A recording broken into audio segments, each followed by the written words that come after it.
Vem para mais uma revisãozinha do Enem. Agora vamos focar no diagrama de fases e a dilatação anômala da água. Negócio é o seguinte: quando a gente pega uma substância e vai analisar o estado físico de acordo com a pressão e com a temperatura, a gente percebe que a maioria das substâncias vai responder a um padrão. Substâncias puras. Esse padrão segue mais ou menos esse gráfico. Aqui seria o estado sólido, então para qualquer conjunto de pressão e temperatura que caia nessa região, estado sólido. Entre essas duas linhas seria o estado líquido, e abaixo dessa linha aqui seria o estado gasoso. Essa linha que separa o estado sólido do estado gasoso é a linha da sublimação, que é a passagem, do estado sólido para o gasoso ou gasoso para o sólido. Por isso que essa curva é chamada de curva da sublimação. Já essa linha que separa o sólido do líquido tem o nome da transformação entre o sólido e o líquido, fusão, ou do líquido para o sólido, solidificação. Então essa curva aqui desse ponto de encontro entre as linhas até o seu final é chamada de linha da fusão ou linha da solidificação. E adivinha então o nome dessa linha que vai desse ponto de encontro até esse outro ponto, chamado de ponto crítico. Essa curva, ela é chamada de curva da ebulição, ou melhor, vaporização, que é o nome geral para as três formas de passagem do estado líquido para o estado gasoso, lembra? Evaporação lenta e natural ocorre abaixo da temperatura de ebulição. Ebulição forçada e rápida ocorre numa temperatura específica para uma dada substância e uma dada pressão. E calefação, a passagem do estado líquido para o gasoso, quase instantânea, quando um líquido atinge uma superfície superaquecida. Bom, linha da vaporização então, ou liquefação, que seria a passagem do gasoso para o líquido. Conhecer o nome das linhas, saber o nome desse ponto, que é o ponto crítico, relacionada à temperatura crítica, temperatura acima da qual apenas o estado gasoso é possível, que recebe o nome de gás. O estado gasoso abaixo da temperatura crítica é chamado de vapor. Vapor, o estado gasoso que pode se solidificar por aumento de pressão.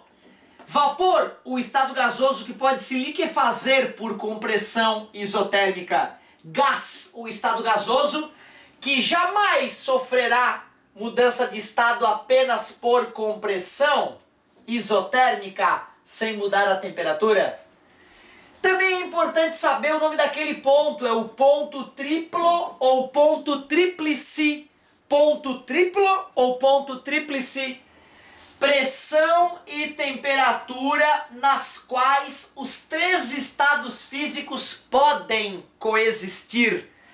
Se eu coloco a substância naquela pressão e naquela temperatura, eu posso ter uma mistura de sólido, líquido e vapor, tudo ao mesmo tempo.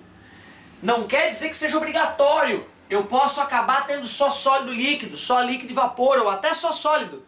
Mas eu tenho a chance de fazer os estados físicos coexistir. Agora olha só que curioso. Quando eu vou estudar, cuidado, olha a velocidade que eu estou falando, isso é uma revisão doentia. É uma revisão para ativar as sinapses de quem já sabe. Não estou pretendendo te fazer entender o diagrama de fase, é só revisãozinha. Para compreender o diagrama de fase, assista a aulas específicas, onde eu vou lá e construo o diagrama com calma.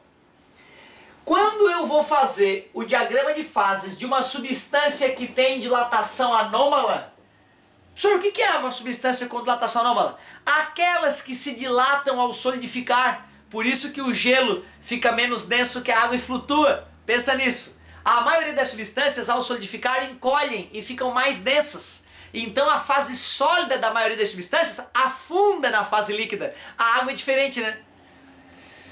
Quando uma substância então tem dilatação anômala, assim como a água, quando eu faço o diagrama de fases, pressão versus temperatura, o diagrama fica com uma curva da sublimação igual a das outras substâncias, fica com a curva da vaporização igual, mas a curva da fusão, em vez de acompanhar a curva da vaporização, ela acaba indo para o lado oposto. Olha que interessante.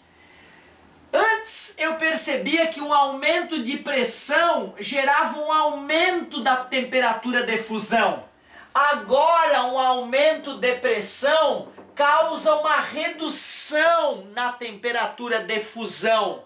Então a água é muito especial porque quando ela está no estado sólido, se eu espremo a água aumentando a pressão sobre ela, ela pode ir para o estado líquido, o que explica a patinação no gelo, que na verdade é uma patinação sobre a água, né? Debaixo da fina lâmina do patins, quando o patinador pisa, ele aumenta a pressão, fazendo o gelo sólido ir para a fase líquida. É assim que eu identifico se é o diagrama de fases da água ou se é o diagrama de fase de uma substância convencional. A substância convencional no estado sólido, ela sendo espremida, ela continua no estado sólido. Certo? Então, diagrama de fases para a água. O que é mesmo, professor, a dilatação anômala da água? É o fato de a água apresentar densidade máxima a 4 graus Celsius positivos. Acima de 4, a água se dilata e fica menos densa. Normal, que nem qualquer substância, ao ser aquecida. Agora, quando a água é resfriada de 4 para 3, de 3 para 2 graus Celsius, de 0 para menos 1, congelando, ela acaba se dilatando em vez de encolher. E isso faz, então, com que ela fique menos densa na fase sólida, flutuando, então, o gelo sobre a água. E isso também me permite concluir que a temperatura nas profundezas abissais do oceano é 4 graus Celsius. Porque é a 4 graus Celsius que a água fica mais densa e vai lá para o fundo. Se ela varia de temperatura para mais ou para menos, ela acaba ficando menos densa e flutuando, certo? Outra coisa curiosa também. Beleza, meus queridos? É isso aí. Então espero ter ajudado mais um tópicozinho interessante. Vimos os nomes das curvas, o nome dos pontos importantes e o diagrama de fases para substâncias como dilatação anômala. Água e ferro são exemplos. Valeu, galerinha!